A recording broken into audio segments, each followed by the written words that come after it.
Démarrons l'actualité internationale par la BAD qui approuve pour l'Afrique un plan de production alimentaire d'urgence. La Banque africaine de développement a approuvé un plan de production alimentaire d'urgence doté d'1,5 milliard de dollars pour aider l'Afrique à se prémunir contre une crise alimentaire jugée imminente en raison de la tension sur les importations de céréales, a annoncé lundi à Accra son président Akinwumi Adesina. L'Afrique n'a pas besoin de bol à la main, l'Afrique a besoin de graines en terre. L'Afrique ne devrait pas manger de la nourriture, l'Afrique doit produire sa propre nourriture. Il n'y a aucune dignité à manger de la nourriture, a soutenu M. Adesina en annonçant cette mesure prise par la BAD au profit du continent.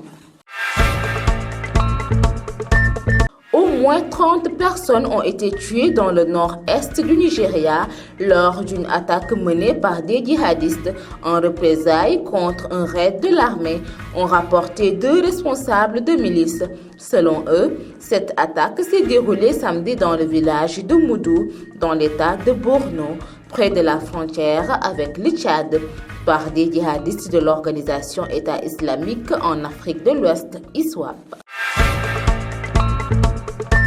Terminons l'actualité internationale par les 600 migrants refoulés en une journée, un record depuis 2020 en Grèce. En quelques heures ce lundi, quelques 600 migrants répartis sur 5 voiliers et 4 canots ont été empêchés de traverser la mer Égée et donc d'entrer en Grèce depuis la Turquie voisine. Selon les gardes-côtes grecs qui sont à l'origine de l'information, il s'agirait de la plus importante tentative d'entrée dans le pays européen cette année. Mesdames et messieurs, c'en est tout pour l'actualité internationale. ñu tàmbali xibaar bitim réew yi ak BAD ñu gën koo xam ci Banque africaine de développement moom nag dafa daal di jébbal Afrique ak plan de production bu toll ci $1 milliard ci xaalisu Amérique ngir Afrique mën a génn ci crise bu mu nekk jamono ji te dara waralu ko lu dul xeexoo bi am ci diggante Ukraine ak Russie nga xamante ne produit yañ daal jëlee bitim réew di ko indi ci réewum Afrique yi nekk na lu jafe lool ki xamle xibaar boobu mooy président ba di Akinwumi Adesina mu ngi xamle ne Afrique soxlawul di tàllal loxo di ñaan li mu soxla du lenn lu dul bay ngir dundee dolli na ci ne ñaan wala sax yalwaan nekkul lu am dignité loolu moo waral ñu jébbal Afrique plan de production boobee ngir ñuy mën a bay ay lew yu yaatu ñépp jëriñu ci. lu ëpp fanweeri doomu aadama lañ faat ci ab attaque jihadiste bu amoon foofee ca Nigeria